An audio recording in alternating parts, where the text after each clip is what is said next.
Yo guys, how you all doing? Welcome to another video, and today I've got you 3 tips that'll help you reach your new personal best. And this video is just gonna be entire basic, so for like people who are stuck at 6k, 7k, 8k. But even if you're 9k or 10k, or you're trying to reach that 15k mark, or like trying to reach ultimate champion, this video will still help you out in one way or other, cause the more you know, the more you'll grow either way. All right, so it's going to be win-win condition for both of us. Like, you'll get something as a knowledge. I'll get something like watch time and maybe a new subscriber. You never know. And I'm a good player, so you can trust me with these tips as well. I hope you guys enjoy. Yeah, and my tips are going to be like in a level form. So the first tip is going to be level 1, like the most basic of all, and then I'll keep increasing the level till the third tip, which is, I think, one of the most important tips if you want to be a good player at Clash Royale. All right, and if you hear any background noise, please ignore that. I can't change that. I can't handle that. Right, that's not in my hands. So yeah, pretty please, thank you. All right, let's get right into it. And as I said before, like the tips are going to be like a level system. Like the first tip is going to be the most basic tip of all, but I still see the issue frequently, all right, in lower trophies players. So the first tip is going to be build a sensible deck. All right, and yeah, you heard that right, build a sensible deck. Cause I'm a live streamer and I make tournament for my viewers, like, and not all of them are, like ultimate champion or top league players and stuff like that. So I do have players that are just 6k, 7k, even beginners, like even 4k players view my live streams and they join my tournaments. All right, and the main issue that I frequently see is they don't have sensible decks. Like all they do is um put like annoying and over leveled cards in their decks and just pray and expect them to work. But Clash Royale doesn't work like that, right? You need to make a sensible deck if you're actually trying to make, like, trying to build and trying to like get better at Clash Royale. Okay, um so, if you guys want me to make like a complete guide on how to make a good deck or what deck suits you, then comment down below. Use my comment section as a suggestion box, all right? And if I'm wrong on any point, or if I am like missing something, yeah, that too. Or if I helped you with this video to get better, so yeah, write that as well. I'll be glad to know that. So yeah, this is a big issue. If you don't know what deck suits you, or what is a sensible deck, then that is a big issue for you, because that's the most basic part, right? You have to have a good deck before you can play a good gameplay, right? If you don't have a good deck that is not versatile with matchups, like if you have a deck that is easily exploitable, is vulnerable to like air cards, or like is missing something, that'll make it very much harder for you to play a very variety of matchups, rather than a group of matchups that you would have already won. All right, I'm not going to waste your time. All right, I'm going to give you straight to point. If you don't have enough time to make a sensible deck, or if you don't have like if you don't want to do all that hard work, just copy a deck from a pro player. Like, have a win condition. That's the main thing, I'll give you an overview. I'll just give you an overview of what's a sensible deck. So sensible deck has two spells, one win condition, one building, one sport troop, and it depends on your mechanic of how the other cards are, right? These are the main thing. Literally the basic is you should have a win condition. Like in every deck, in every good deck, you'll see there's a win condition. Either there's RG, either there's Hog Rider, is there like a barrel or something. And one thing you'll find common in every good deck is they have two spells, one big spell, one small spell. Beatdown decks are exceptions because they can run two small spell, one big spell, or just two, three small spells in general, like giant double prince, golem nightwitch, e-golem decks, right? Because they have more variety or versatility with their troops, or how they can defend, or how they can deal with other threats. All right. You should know what win condition you want to run. And I'm a free to play player, so obviously I will promote free to play content. And the best tip I can give you, like within this tip, like a bracket, within a tip in the bracket of this tip is use an inferno, because I know you probably in mid ladder and suffering from all the mega knights and stuff and like all the log bait and stuff. I would say use arrows because firecrackers are annoying. Arrows are great. Arrows are great response against firecracker, and use an inferno. I would much rather prefer an inferno tower rather than inferno dragon because inferno dragon is easily exploitable and it's not that of a versatile card because you can literally use inferno tower in any kind of cycle. Like if you're using cycle cards, if you're going for beatdown, like if you have like a giant, if you have golem, or if you have like e-golem, even mega knight runs e-drag, right?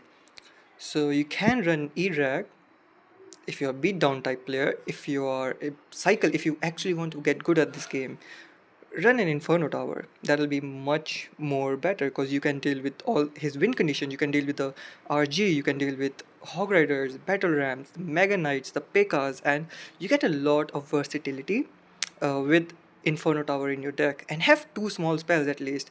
uh, I mean two spells in general, at least one small spell and one big spell. In my opinion, if I have to rank the spells, I think log is the most versatile of all. Secondly, arrows, and thirdly, if you have any of the evos unlocked, it depends on what the third most versatile small spell is for you. It is either snowball or zap. In my opinion, snowball is better than zap, but yeah, it's subjective opinion. All right, on to my second tip here, and it's going to be like an upgrade from the tip number one, like considering now that you understand what card should be used and what's a sensible deck, and you are implementing it in Clash Royale in your gameplay. So here comes the main issue for most free-to-play player. I'm a free-to-play player and I promote free-to-play content, so I know this is a common issue. You might not have the right levels for the card to work or for the deck to work like you want them to do, and that's the issue. You can't just upgrade eight of your cards like at once. You need to upgrade one card and then the second, then the third, then fourth, and so on till the eighth, till your whole deck is maxed out. So here's my second tip: and upgrade the more important cards before any other card. All right, and it's like a format. There's a format on which card you should be upgrading first before any other card. And in my opinion, it's just my opinion, you should be upgrading your spells before any other thing. I know your win condition is important. Your sport troops are important. The buildings or the cards that support the deck are important. But if you need good interactions, if you need like good utility, good support to your deck, upgrade your spells first. Get your spells maxed out. I'm not saying to like completely abandon your whole deck and just get your spells up. No, I'm telling you, take your deck to level 13, level 12, or whatever your arena is comfortable with. All right, I would prefer going for 13 at least to till the card is usable. Level 12 cards are not usable honestly, but if you have level 13 cards, like make your whole deck of level 13 first and then go for the spells.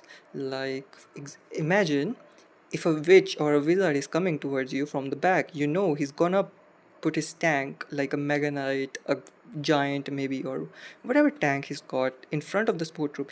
You have to fireball that, you have to lightning or poison that, and imagine if that stays alive. Imagine if you have a one rocket, if you have a rocket one level below other opponent's Sparky and the Sparky stays alive. If you have a log like one level below his princess or dark gob and they survive, you have to overcommit, and when you overcommit you lose more elixir. So these are like the basic interactions, and if you want them to work in your way, like the normal way, you need to upgrade your spells first. Secondly, upgrade your win condition. Like the win condition is also important. You need to damage the tower. Clash Royale is not entirely defending. You have to damage the opponent's tower to win that. Alright.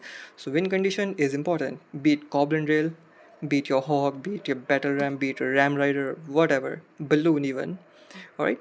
Upgrade them secondly after your spells, because your spells will help with your win condition. If you drill, you can use fireball or poison with that. Some like spells that don't need the right level to work because their only work is to provide a certain ability, like Nado to activate your king tower from the hog rider. It can do it even if it's level 1 and and the opponent's hog rider is max.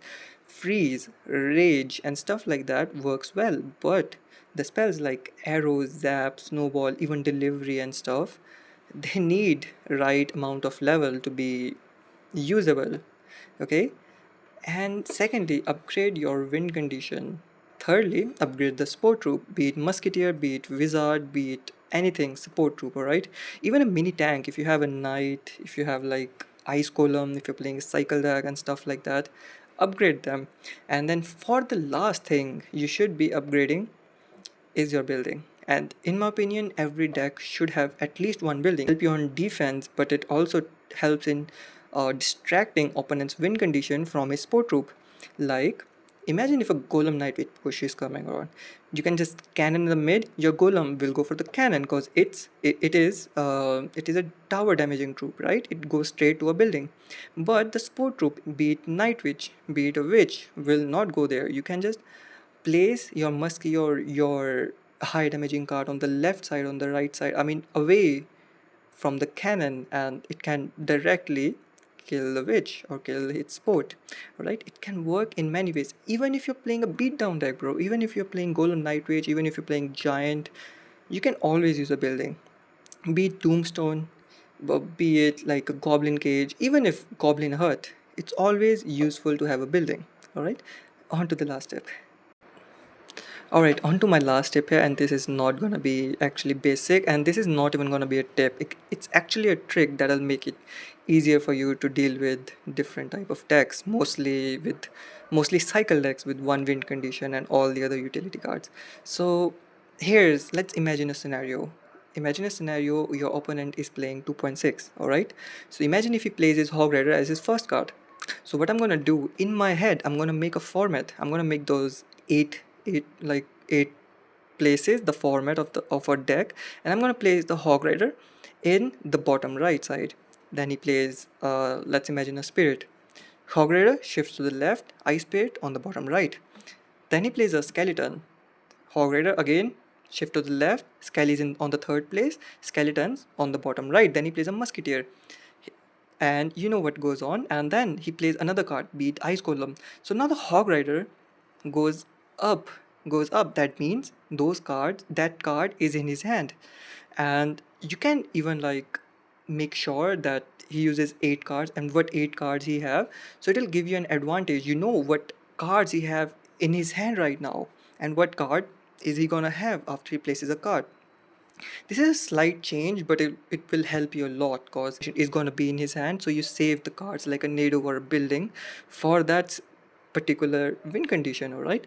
So this is a pretty simple trick, but it's a very effective trick, and you can like master it. You have to do it over and over again. It will take time, but you will get there. You will definitely get there, and I hope you guys enjoyed.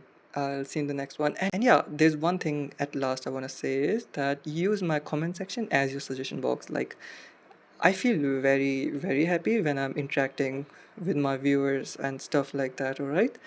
So, yeah, I'll gladly take a feedback, and I want to improve as a content creator and as a Clash Royale player too. So if you have something different, if you think I did something wrong or said something wrong, or if you can improve on this, as like add something on, then make sure like comment down below. All right, and bye bye. This will be the end of the video. I'll see you in the next one. Bye bye.